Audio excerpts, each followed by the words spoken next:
every single person pretty much in America is telling the story that there's not enough time. More is better. More stuff, more work, more money.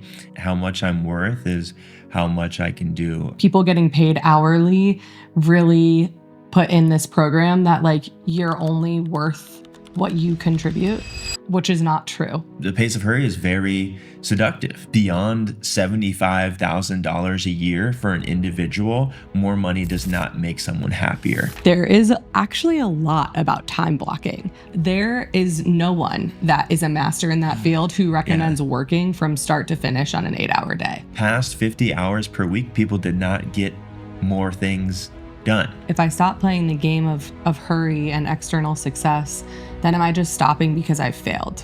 Am I just actually masking my failure by saying, oh, I'm playing a different game? How much money will make you happy? Welcome to the Well Worship Man podcast, where men come to build unshakable presence, become the rock in their relationships, and build a legacy that lasts beyond their years. Here, we explore the path to mature masculinity through humble power, daily devotion, and unwavering integrity. Thanks, baby. Before we get started today, make sure you leave the show a rating or a review on your streaming platform, or if you're watching on YouTube, hit the subscribe button so you get notified every time one of our conversations is released. What are we talking about today, baby? Today we are talking about the art of slowing down. As I sip my coffee, I've thought that I've been a pretty slow mover, a pretty calm, even keel guy for most of my life. And I've even had that reflected back to me. But it wasn't really until we arrived here in Argentina that I found a new awareness of how sneakily this programming of rush and hurry has really woven its way into how I operate. Mm-hmm.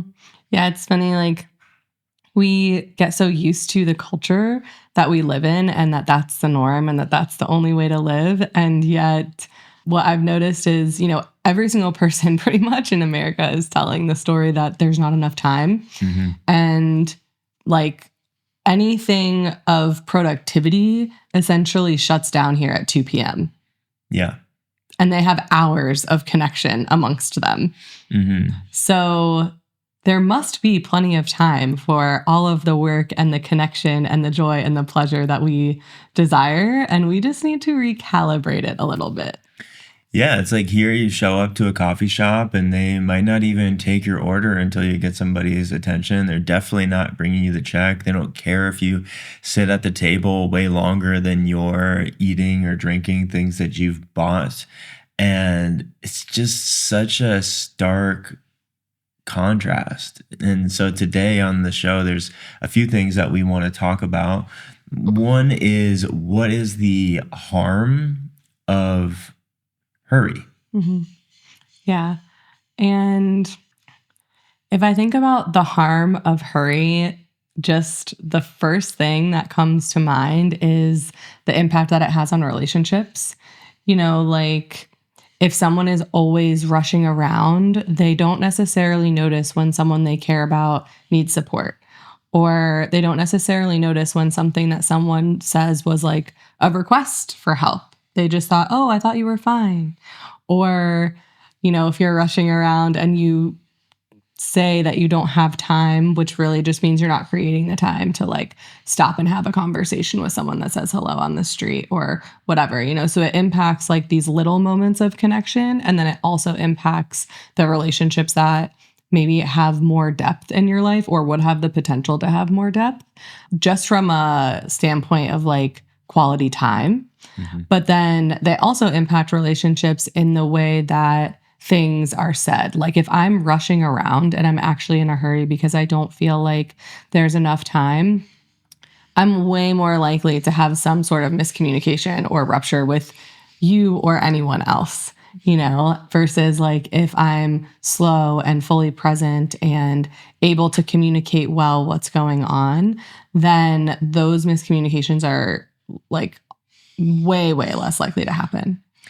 Yeah, I used to think that hurrying was a result of a lack of forethought or a lack of planning.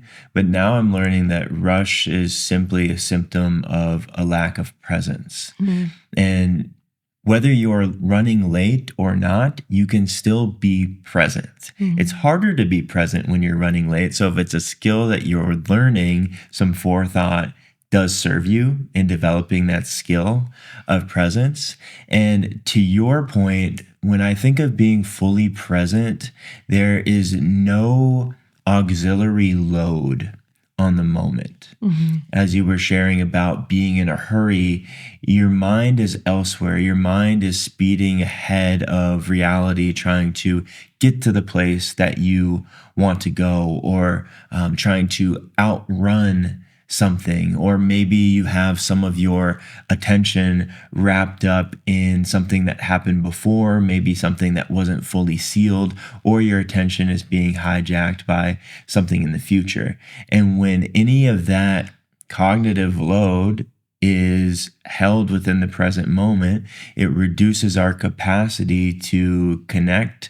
It reduces our capacity to respond mindfully instead of mindlessly, and having those reactions take a hold of us. So, I really think of presence as our responsibility to reduce what we're holding in any given moment. And the more that we're holding, the more that we rush as kind of a misguided strategy to get out from underneath the weight of it. And it Mhm. doesn't work.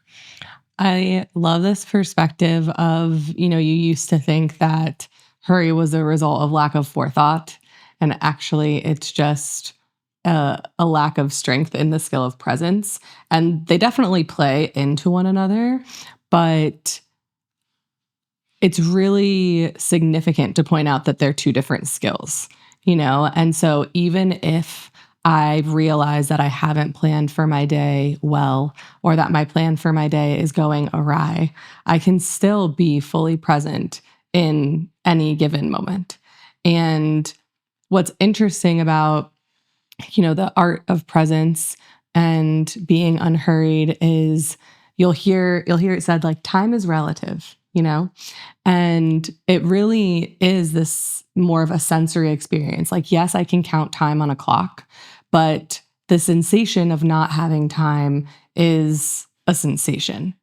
And so when my nervous system is moving really quickly and it's in a hurry, it will feel as though there's no time. When my nervous system is calm and present and fully in this moment, in this conversation that we're having, then the idea that there's not going to be enough time isn't registering at all. And what's funny about this, like, art of relativity in the process of not being hurried is that people who don't have an experience with that will argue with it as if, no, the logical thing is there's only this much time. There's only this much time. People do the same thing with money. There's only this much money. So this is the only way it can work out. And yet, like, when you're actually in the experience of presence, every conversation naturally seals. Every project naturally gets done.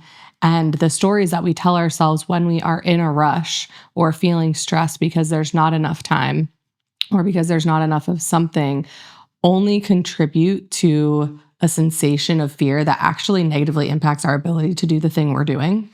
But it isn't actually serving any other purpose other than making things more difficult. And when you do learn the experience of presence and you do feel like, oh, when I am fully here with you and I'm not worried about the next thing, everything stills. Even though I know there's stuff to do later today, it doesn't really matter. Yeah, that stuff will be there. Mm-hmm.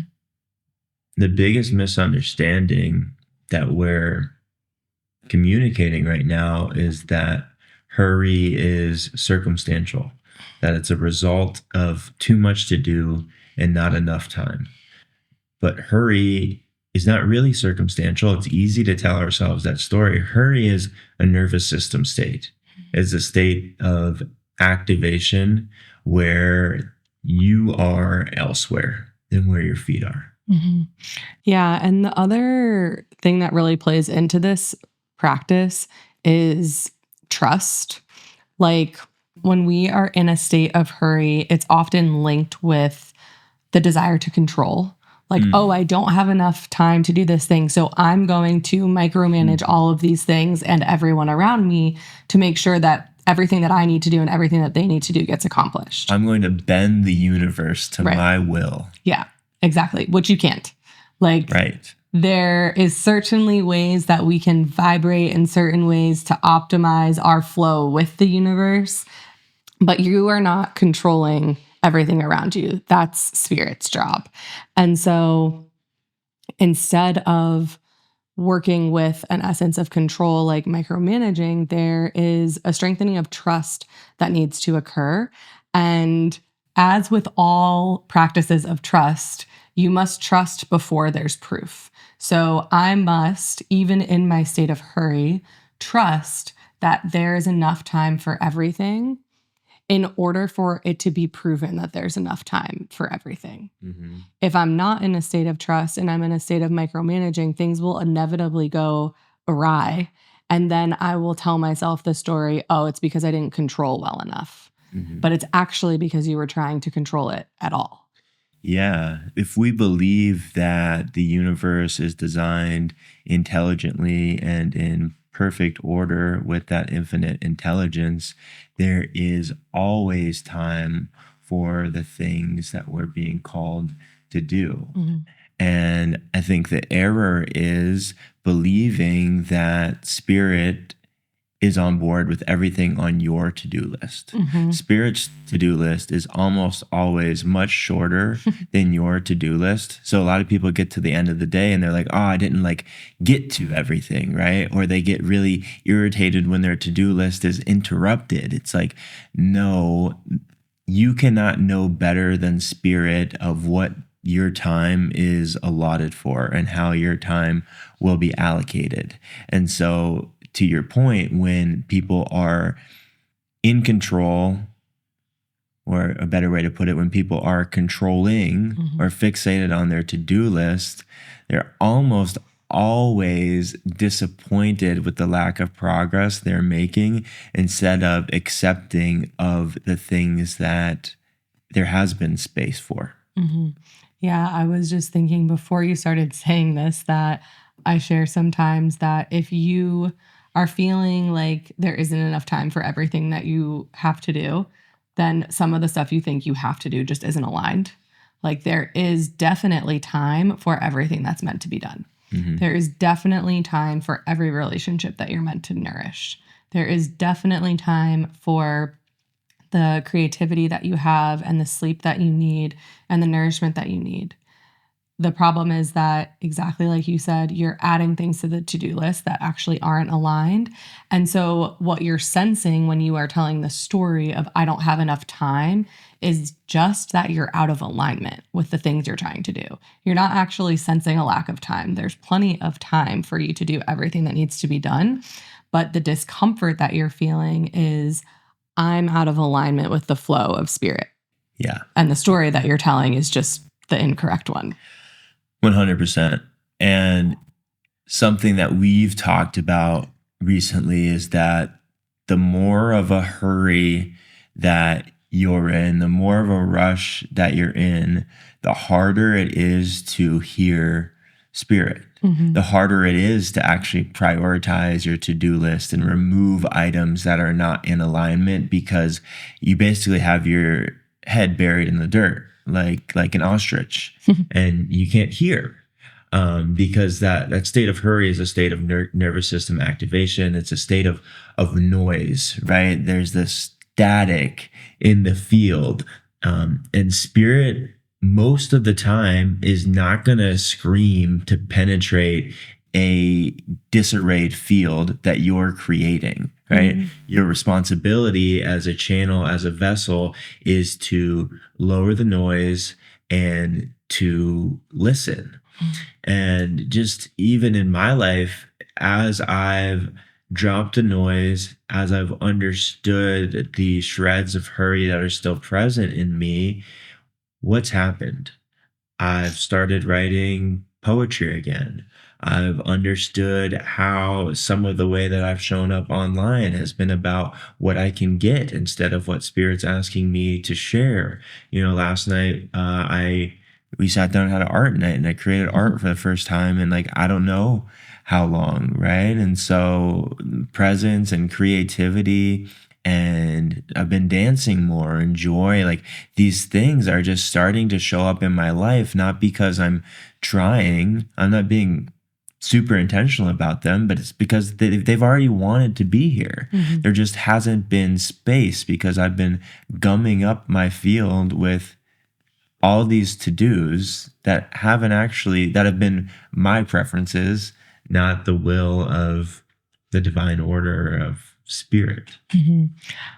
I want to highlight a really important undercurrent of what you're sharing, because part of productivity culture and being in a hurry all the time and seeing how much stuff you can get done is an association in at least Western culture of you are what you do.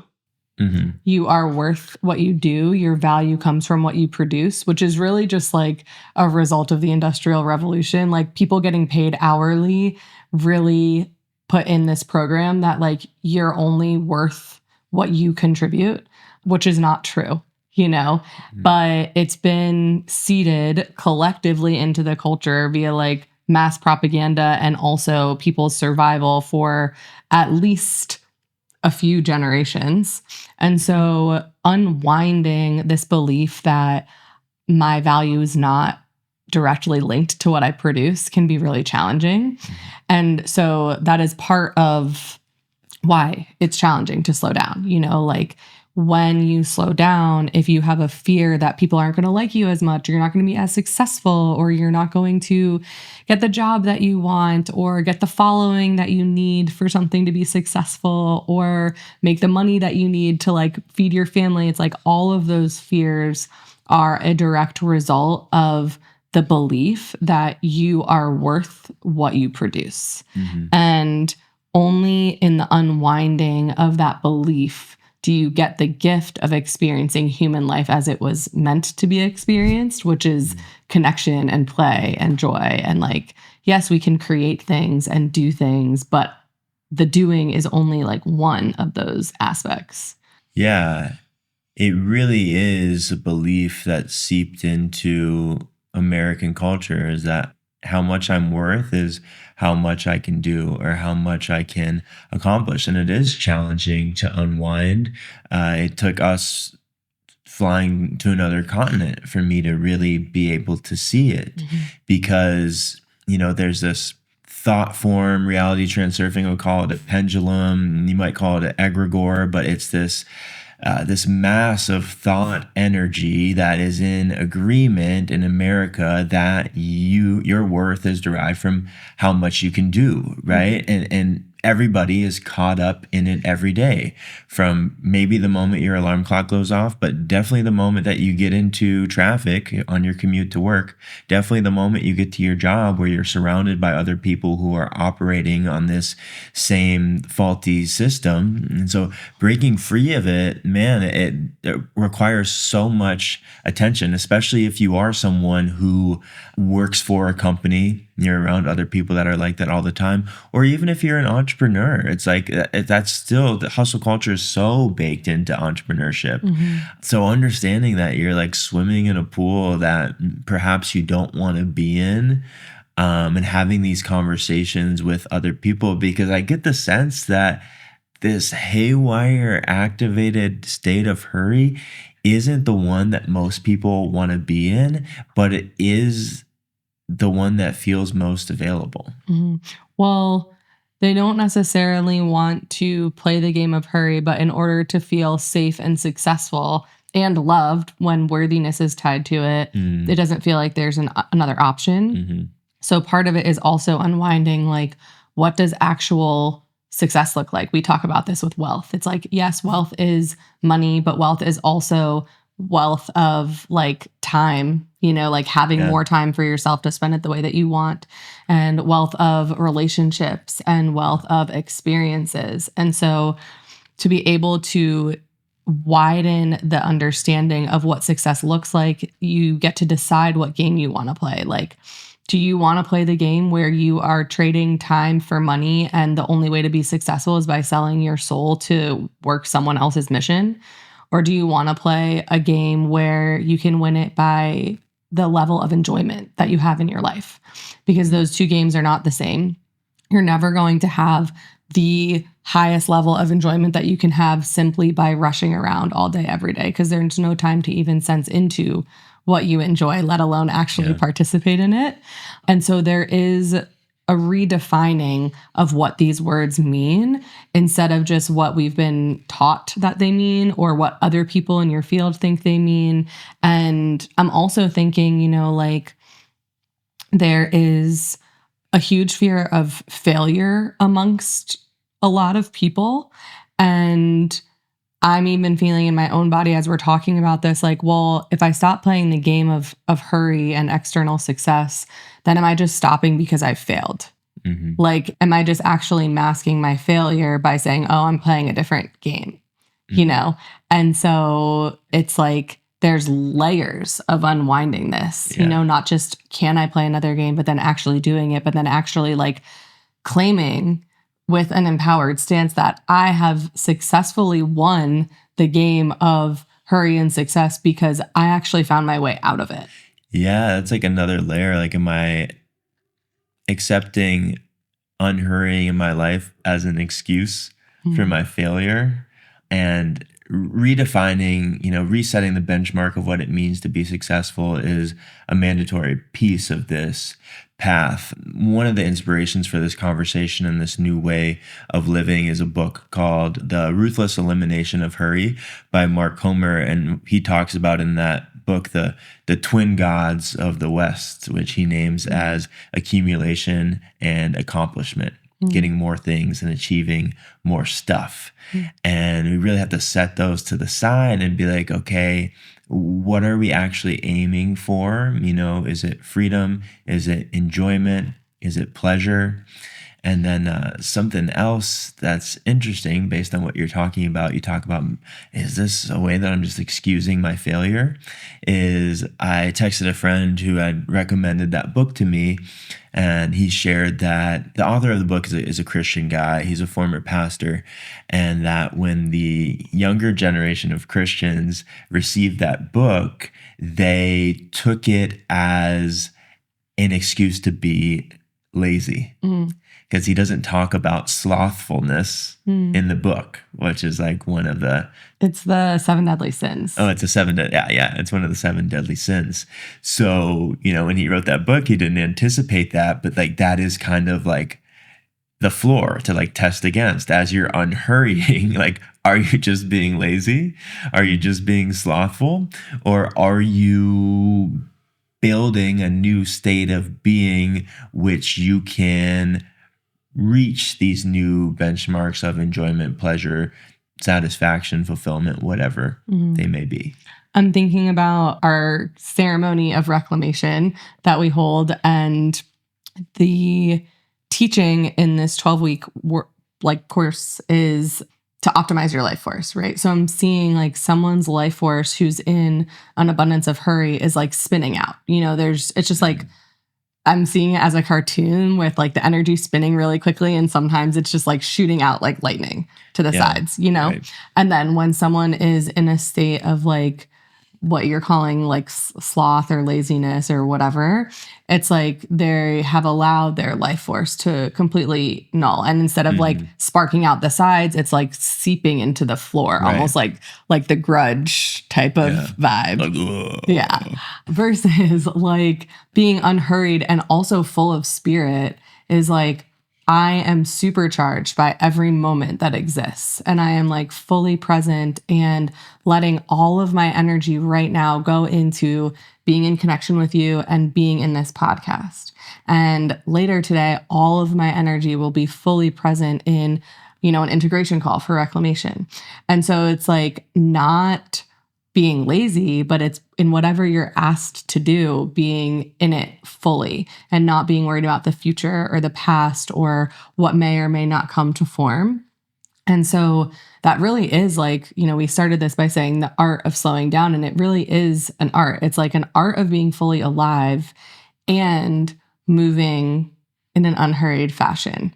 They're both in order for it to be like fully a spiritual practice, going too far in one direction or the other is going to result in some type of destruction to yourself Yeah. or your relationships or whatever you're meant to create. And both carry quite a bit of inertia. Laziness, it's hard to get going if you're lazy. And then in a state of hurry, your system wants to remain in that state of hurry. And it's like, even if you complete one thing on your to-do list and there's 15 minutes before your next meeting, what you're probably going to do is find something else to keep you at this frenetic pace of activity in the 15 minutes of found time that you have, instead of going outside or actually enjoying a snack, right? While not multitasking on something else. The pace of hurry is very seductive because it does make people feel like they're doing something. And the next level of that is not only are they doing something, but that they're worth something. I'm thinking of the importance, you alluded to this earlier, but of the importance of figuring out like what is the magic equation for me to be optimally present. And this is where some foresight is actually required, so you can practice being present in any given moment, but every individual person's soul and body and mind are going to like require a certain type of fuel, a certain type of prep, a certain type of movement to optimize their system in a way that allows them to be fully present and alive and creative in whatever ways they need to be at any given moment. And, we talk about having a daily morning practice all the time. Ideally, also an evening practice to close things out. But I'm personally learning more and more. Like, I used to be so focused on movement because of bodily health, but actually, movement for my system specifically is feeling really important so that I don't have that like excess energy. There's like a lot. You're talking about like you have been complimented on how slow you move. It's like, I'll never how slow I move. People do comment on my presence sometimes, but like my energy is very naturally spinny. And that allows me to like create a lot and like have a lot of motivation and like discipline to do things. But also if there's too much energy in my system, then to your point, like chaos gets created without purpose. And so not only is movement important for our bodily physical health, but also for some people like me, movement is important so that when I'm sitting here with you, I'm sitting here with you instead of half my body wanting to like run out the door. Yeah, I think another thing to know that may kind of break this belief that people need to be in a hurry to do what needs to be done is that when you are in a hurry, you are more apt to make mistakes, make a literal mess, right? Knock something over or leave chaos in your wake that needs to be cleaned up later, right? Often I'll tell myself when I'm in a hurry is like, okay, wait, if I just took a breath and just did the same sequence of actions from a place of presence, I might get it done a few seconds faster. It might take me the same amount of time, or maybe it might take me another 10 seconds, right? Everybody's had the experience on the road of somebody races past you and then you are at the same red light 2 miles down the road, right? It's like, that is such a wonderful analogy for actually where hurry gets you and how much faster you get the thing done. And let's say that you do get it done a few seconds faster. How do you feel, right? Do you feel better having got it done 3 seconds faster in a state of hurry than you would feel if you got it done 3 seconds slower in a state of regulation and presence? Right? It feels like how I'm talking right now. If you've been looking for community and guidance that will change your life for good, we have something for you. We're pausing this conversation to introduce something to you that we're so excited about, our upcoming course, Reclamation. Reclamation isn't just another 3-month course where you change during the course of the container and then go back to your old ways afterwards. It's not playing whack-a-mole with individual habits and vices and toxic relationship patterns. It is the solution to finding the root of it all so that you can wipe all of it off the table and it's without white knuckling or discipline or willpower. The only issue that you have is life force mastery, and this is the solution. So, no matter where you are on your journey, whether you're just beginning and feel completely immersed in gray clouds of your own mess, or you've been on this path for a while and are just looking to fine tune your devotion to your journey, whether you identify as a man or a woman, we want all of you in this community with us so that we can all rise together. To learn more and register, click the link in the description, and we'll see you when we start. It's interesting because I'm thinking like, when people do have these really long to-do lists, there's often a huge dopamine hit that comes from like crossing things off of a to-do list. But the dopamine hit is only really required because you feel so bad about how much stuff and how little time you have to do it, versus like when you move through life in this state of trust and ease and not having to clean up messes along the way, then like the dopamine is kind of evenly flowing all the time because you are moving through your path of life and getting to the end of your day in connection, which is also going to give you some happy hormones. Yeah. Instead of like having to clean up messes along the way. Yeah. Yeah, and I just heard a guy named Mike Salemi talking about the downshift, which is essentially what needs to happen to transition from work to home, from professional to personal. And we talk about the e-break, right? Of like, a lot of people need something pretty drastic to get them from work mode to home mode. But you don't need something so drastic. And when I say drastic, it might be a few drinks. It might be you need to smoke weed. It might be watch pornography. Usually the e-break is not really a healthy mechanism, although it gets the job done. But you don't need something as abrupt as an emergency break if throughout the day you are reminding yourself to be present. Because when you're in hurry and there's never any pause, never any breath, you are exponentially ramping up and up and up and up and up and up over the day, so that by the end of the day, the only thing that works is the emergency break. But if throughout your day you can remind yourself to take a breath, feel your feet, take little breaks, stop for moments of connection, stop to take care of yourself, the trajectory of your nervous system state isn't this exponential rise, right? It might rise and then it might fall, right? So by the end of the day, you don't need a few drinks. What you need are the same kinds of things you've been offering yourself over the course of the day, which is a few breaths or a little bit of time outside or a moment of connection. So I think making presence and unhurry a point of return throughout the day really helps people as well. Yeah. And to what I was saying about, planning and intention and foresight being part of not being hurried, when you look at people's theories on basically like productivity optimization, there is actually a lot about time blocking. There is no one that is a master in that field who recommends working from start to finish on an 8-hour day. Yeah. They all recommend 50 minutes on, 10 minutes off, or 25 minutes on, 5 minutes off, or maybe even an hour or two, but then like a half hour, 45 minutes off. Like no one who is actually studying productivity, it will tell you that it's a start to finish game. Yeah. And so to really help be present as you're starting some of these things, and it's even so like I'm learning how to do it better for me and also for us, even in just like prep for podcasts and stuff.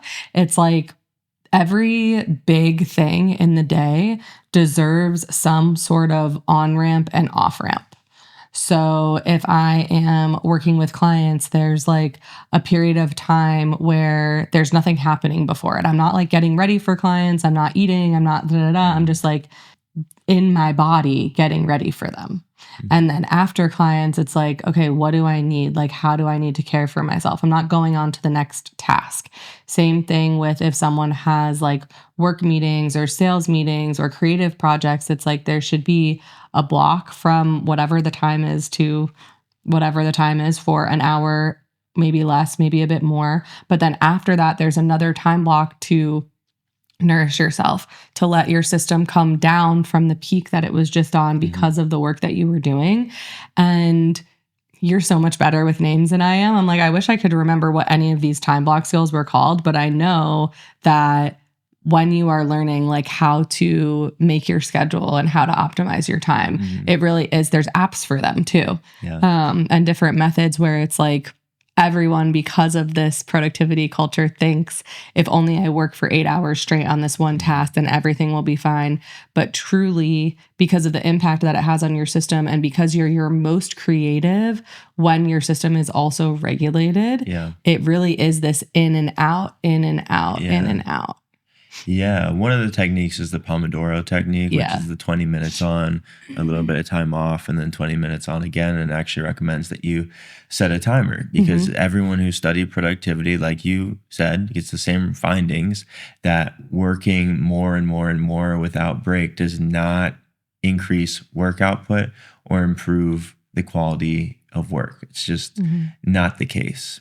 And the belief in the West is that more is better, more stuff, more work, more money. And there's a couple studies that I've read recently. One of them I heard before, one of them was new, is that one is that it's like how much money will make you happy. And to a certain point, they found that more money does create more happiness. But that point is much lower than many of us would probably think. What they found was that beyond $75,000 a year for an individual, more money does not make someone happier. Up to $75,000, it does make people happier. And they also, a different study looked at the work week, and they found that there was a certain number of hours per week that after that point, productivity and performance did not elevate no matter how many more hours people worked.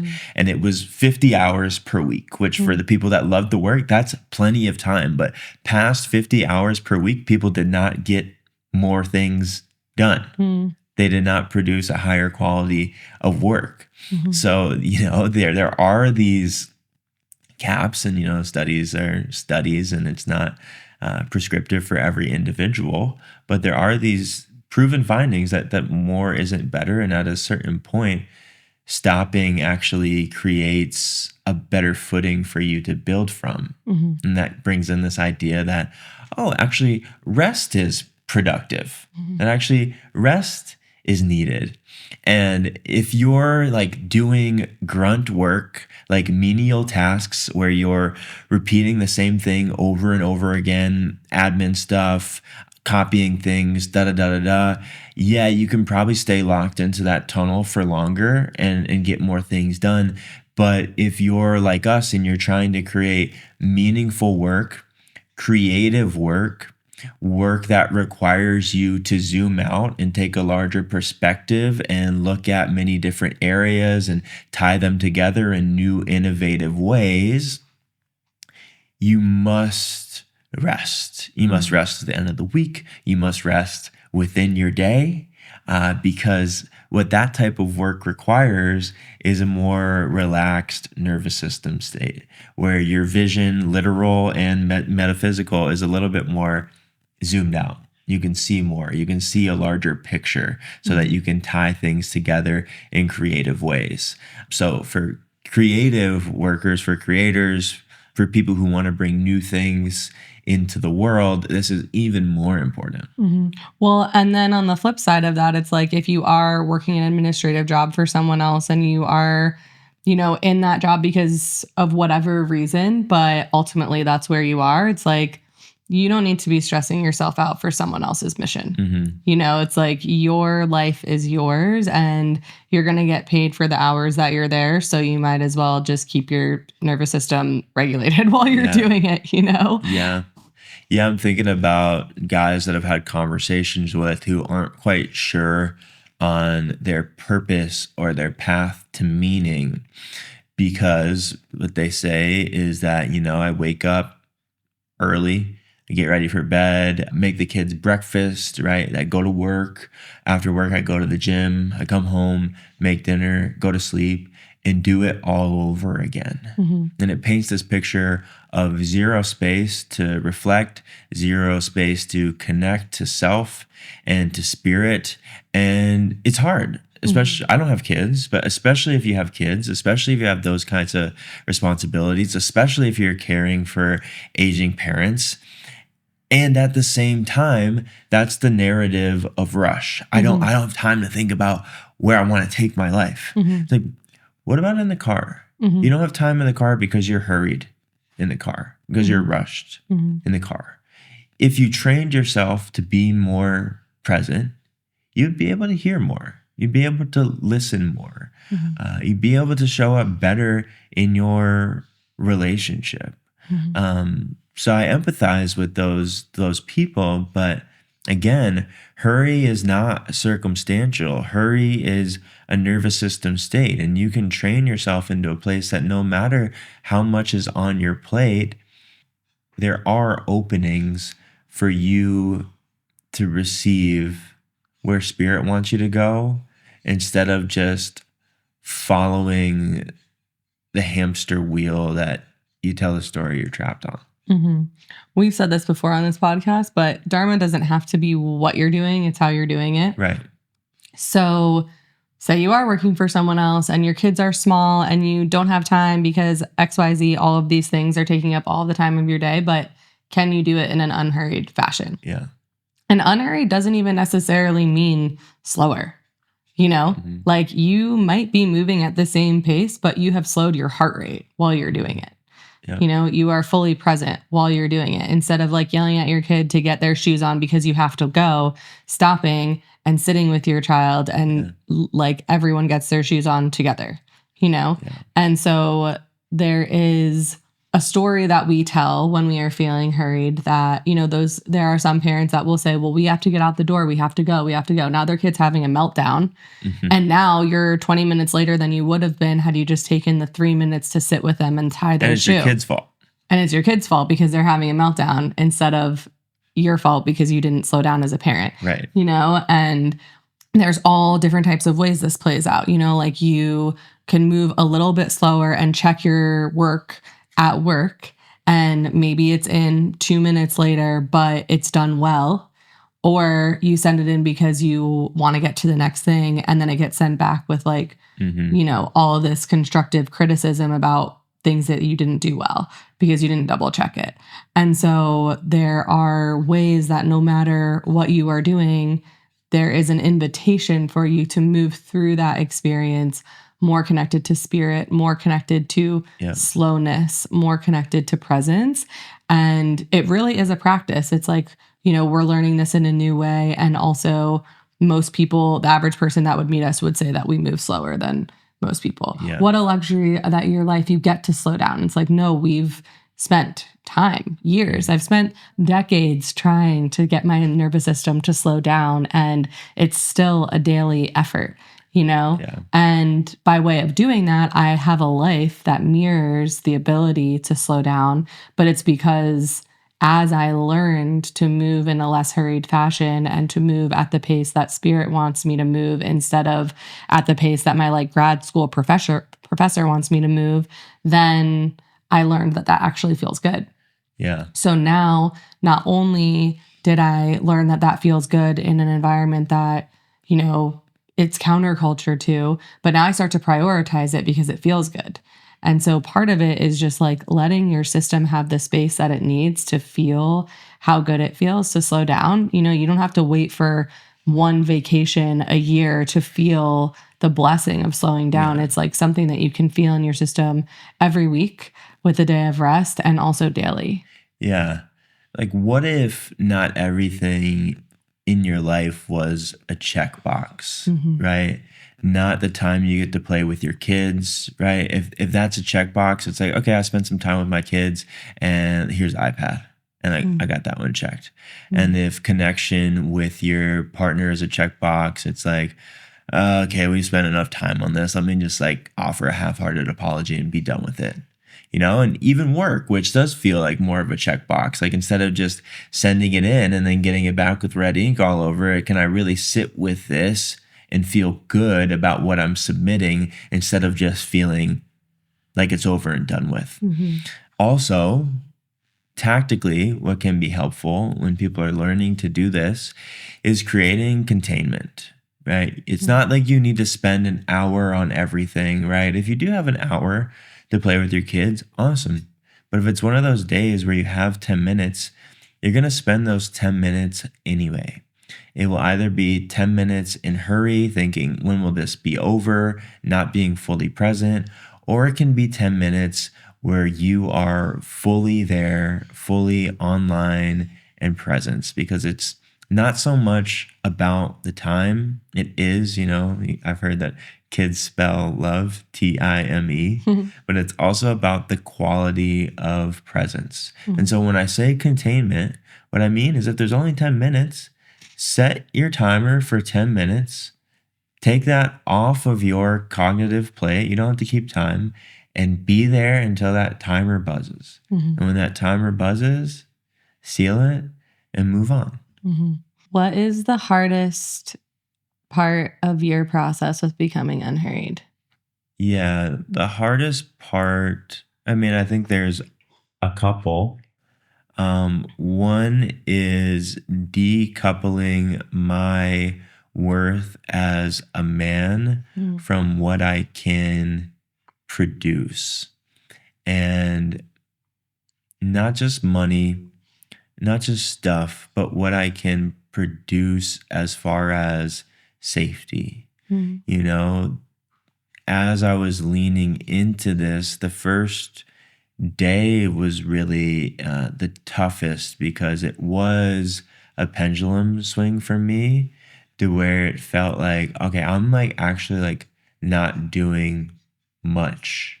It felt like I wasn't taking responsibility for much. It felt like I was actually kind of pulling the rug out from underneath you of what you had learned that I was here to provide. And I think it was destabilizing for you. And that was hard for me to hold. It really made me question if this was the right thing to do. And, that first day was fairly extreme. Like I was swinging to the other side of the pendulum as I was learning how to navigate this. And, pretty quickly we returned to a place that felt healthier and more supportive. But I feel so called as a man to be a place of support and security and stability for you that it called into question if I was going to be able to do that while also being unhurried. That is really interesting because it's like, I also want to feel safe and supported by you, so there's some of this stuff that we receive that's programming, and then there's some of it that every person and every partnership needs to figure out what is most aligned for them. And it's like discerning the difference between unhurried and moving slowly versus not having life force present, I think is, to circle back to what we were saying earlier, that really is the art. It's can I be unhurried and also fully alive? Yeah. Because we're so used to our life force being completely linked with quickness and production. And so if I'm not producing, then suddenly there's this crash of life force, which is what a lot of people experience. So at the end of their day when they need an e-brig, it's okay, I was doing so much and now there's nothing. I was really alive and now I'm depressed. I was really XYZ and now I just need to sleep. But that crash, to your point of saying it was a swing to the other side, is just showing us that where we have been living was dysfunctional. It's not that place is wrong, but just objectively, but it's showing us that it exists because the place that we have also been living is not the balance either. Yeah. And I think it's kind of about what my behavior has taught you as a partner. And I think many women will resonate with this is, okay, if he's in a hurry, he's also on top of things. He's Mm-hmm. also attending to the things that matter. Mm-hmm. And so it's a relearning for you and perhaps other women listening of, okay, maybe he can be on top of things and also not be in a rush. Mm-hmm.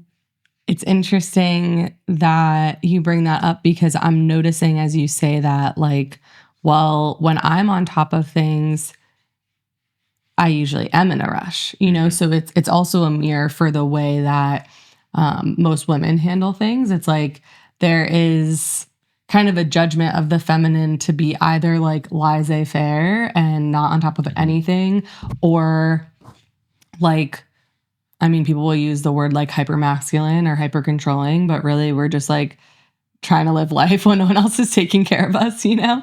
And so, because like the way that the feminine functions when she's like been put in a place of managing all the logistical things, it's like that usually is happening because there has been failure somewhere else. Sure. So it feels normal in my body to witness someone else managing things from a place of rush or stress, because that is like the place that I learned to manage things from.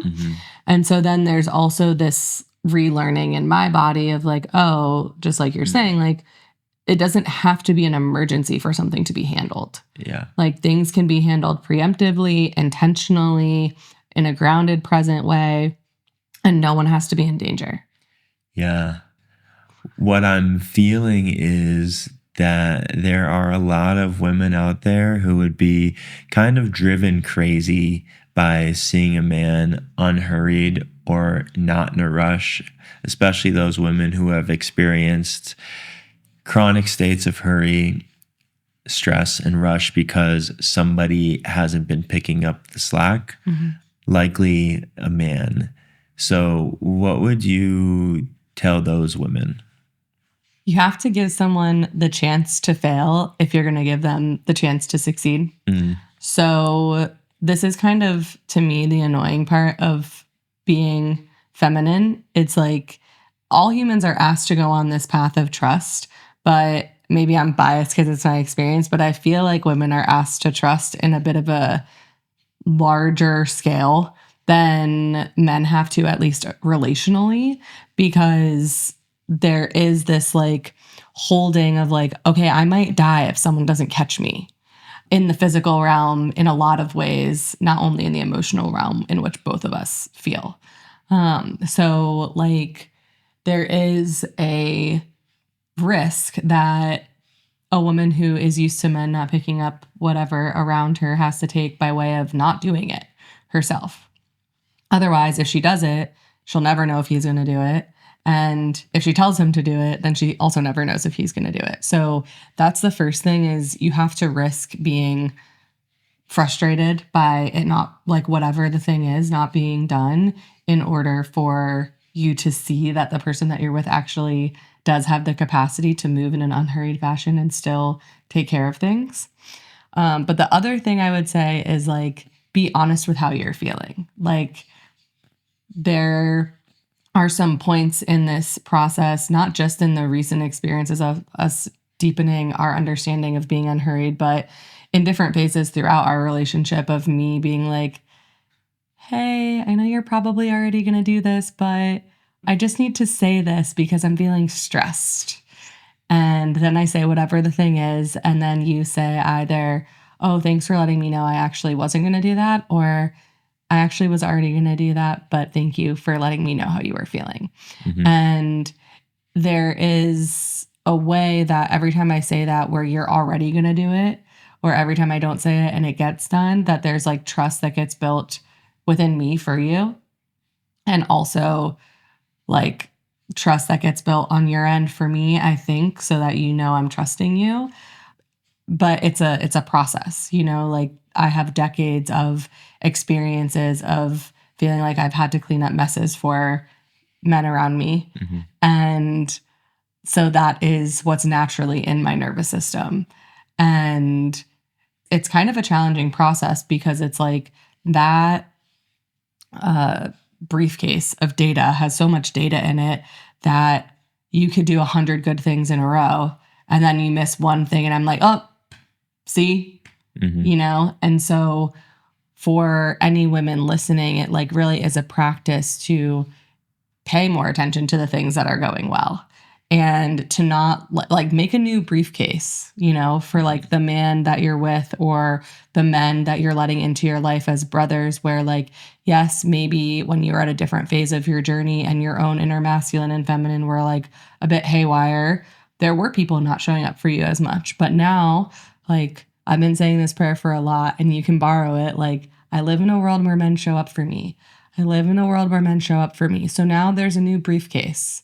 There's a briefcase for all the ways the men in my life show up for me. And there's a briefcase where some of those men in my life are still sometimes learning. But that briefcase doesn't have all the mistakes in it from men's past that like, someone's learning error validates. Yeah. Yeah. It's a much more well-paved, more of a greased groove to gather evidence for your past lived experiences. It takes real intention to gather evidence for the type of world that you want to live in. And I love what you said of, if you want to experience a man succeeding in this way, you also have to create space for him to fail, right? Because the truth is that every man isn't going to show up in the way that you want, but no man is going to show up in the way that you want if you're not open to that happening, if you're not married to him falling into the mold that your lived experience has created. And a great question to ask is, okay, this man is less hurried, less stressed. Is he also more present? Is he also more life force? Because if he's less hurried, less stressed, but he's also not present, then that's swinging to the other end of things, which probably isn't the type of man that you want in your life for an extended period of time. Yeah, this teaching that less hurried does not mean less present is important. Less hurried means more present. And if someone is unhurried and also unpresent, then that's a different ballgame. There needs to be an increase in life force and connection and understanding the medicine of the moment. Yeah, totally. I think we're getting towards the end of this one. What homework do you have for the people? It would be two things. One would be a full day where the whole focus is being unhurried. So the Sabbath would be, the term that we use, but, in whatever lineage you arrive from or religious or unreligious context, it's like a day of rest is an essential rhythm. There's daily, weekly, monthly, seasonal rhythms. And the annual rhythm is winter time. Like generally in winter, we should be less hurried than we are in the summer, because the summer is this time of like in the women's body, like ovulation, but like outward energy. So that's the annual rhythm. But then also weekly, there's like a day every week to reset where there's nothing on the schedule. It's just joy and connection and delight and rest. And so it would be to pick a day of the week. For a lot of people, it's Saturday or Sunday, but to pick a day where like nothing is there. And that's hard sometimes for people with children, actually, specifically, because everyone has their sporting events and different things. But it's like, if you make it a priority, then it's a priority. And even if there's something that you can't get around, it's like, how do we bring this energy of rest and delight, even on that day where there is something on the schedule that we can't remove? Yeah, there's no T-ball games on Christmas, because people observe Christmas as a holiday.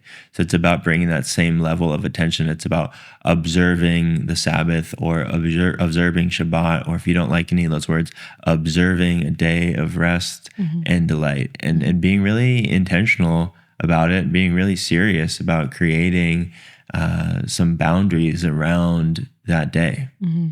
And, if that doesn't feel accessible quite yet, although that is something I would just say, like, as best you can to do it, there are different levels at which we have capacity for unhurriedness. When I asked you earlier, like, what's the biggest challenge you have? I was thinking that the biggest challenge I have is like my capacity for slowing down has been quite low historically. So like some people, when they feel like there's too much to do is when they use their e-brake. But for me, if I don't have enough to do, sometimes like that's when I need an e-brake just to like distract my mind. And so if you're someone where it's like even sitting for 30 seconds feels like unmanageable, it's like that's where you start. And so a day in the week, that's a day of rest and delight and pleasure, but then also taking a look at your daily rhythm and noticing like, when can I put in this like micro rest break or micro regulation? And it's going to be different for every person, but usually what I suggest is that there is like a trigger for it. So if you're someone who's in meetings all day, it's like at the end of every meeting, whether it's 10 deep breaths or 10 minutes outside, there's something that like downregulates your system. And the more in control of your schedule you are, the more leeway you have to create longer levels of breaks. Excuse me. But if you are truly one of those people who writes the story that you have zero control of your schedule, then your downregulation is every time you go to the bathroom, take 10 deep breaths while you're peeing. There's no added need for extra time there, but there is a down regulation that gets to happen. Yeah, I think another just quick thing. So observe Shabbat or the Sabbath, a day of rest, a day of no hurry, and then also these micro breaks. And the third thing is just notice when you feel rushed, when you feel hurried. What does that feel like in your body? Because it's a very distinct physical signature. And noticing how you're feeling in your body is great medicine for all of life. But noticing how rush presents, you'll know when you're there. And so at least you'll have a signal to say, oh, maybe I should do something to downshift right now. At least producing that choice point for you. Because if you're not noticing that you're rushed, if you just are rushed, you're not actually creating that space between stimulus and response that Viktor Frankl talks about that creates our freedom, which is essentially our freedom to choose in every single moment. To choose, do you want to continue feeling hurried? You can do that. Or do you want to do something that allows you to become more present? All right, that's it for today. Make sure you leave a rating and a review on the podcast. Subscribe if you're on YouTube, and we'll see you on the next one. We love you. We love you.